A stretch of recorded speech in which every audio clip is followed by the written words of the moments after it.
Bonjour, bonsoir amateurs de l'étrange et bienvenue dans une nouvelle chronique du Petit Point Geek.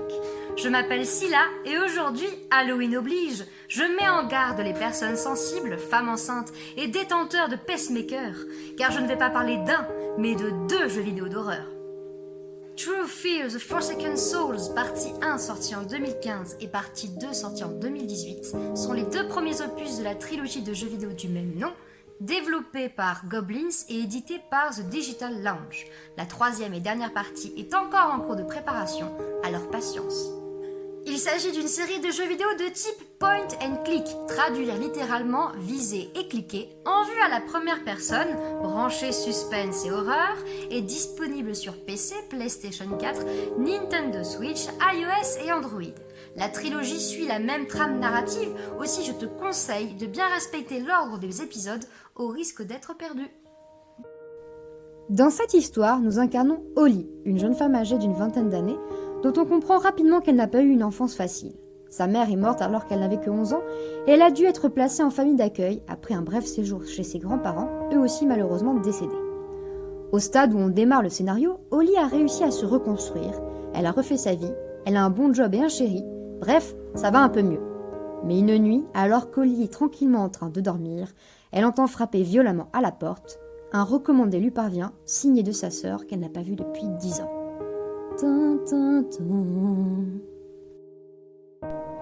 Holly décide de se rendre à l'adresse indiquée sur le courrier et de résoudre les mystères qui entourent cette histoire qu'elle pensait enterrée. Va alors commencer une série d'énigmes à résoudre pour obtenir davantage de réponses à ces questions.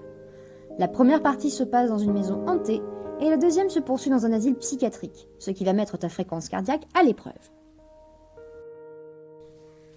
Au niveau du gameplay, point and click oblige, tu devras interagir avec ton environnement immédiat, chercher des objets, des outils cachés qui te permettront d'en trouver d'autres, qui eux-mêmes en trouveront d'autres, afin que tu puisses poursuivre l'histoire. Le niveau de difficulté augmente graduellement, et même si l'ensemble reste très instinctif, certaines de ces énigmes donnent du fil à retordre, ce qui rajoute du défi. Ce que j'ai beaucoup aimé à ce propos, c'est que le jeu laisse l'opportunité au joueur de choisir dès le départ s'il voudra de l'aide dans la résolution des énigmes ou bien si tu préfères galérer seul, ce qui le rend très accessible et respecte la façon de jouer de chacun.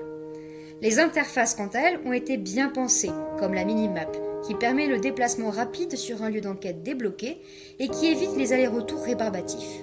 Ou bien encore l'accès immédiat à ton inventaire, ainsi que ton carnet d'exploration pour regrouper toutes tes trouvailles et temporaliser ta progression. Chaque partie a de quoi, en somme, nous occuper plusieurs heures. Graphiquement, j'ai été charmée par cette ambiance glauque et pesante, bien qu'elle puisse paraître désuète et un peu vieillotte. Les animations des objets et de l'environnement restent cependant soignées et collent parfaitement avec le style recherché, ce qui facilite l'immersion dans le jeu. L'alternance avec des cinématiques est très bien amenée et bien dosée.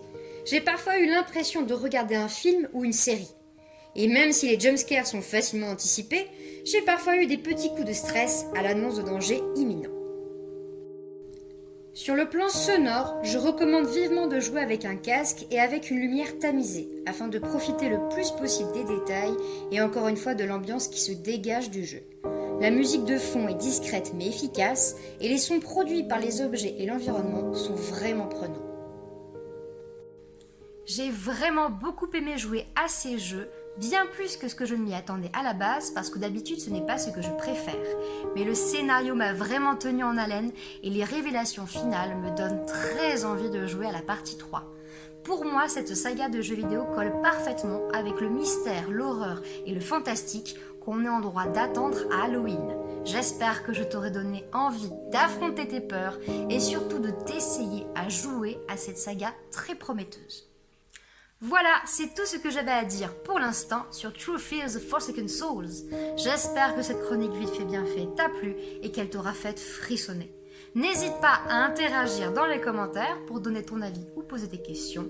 Et sans surprise et sans peur, like, partage et surtout, soutiens le Petit Point Geek.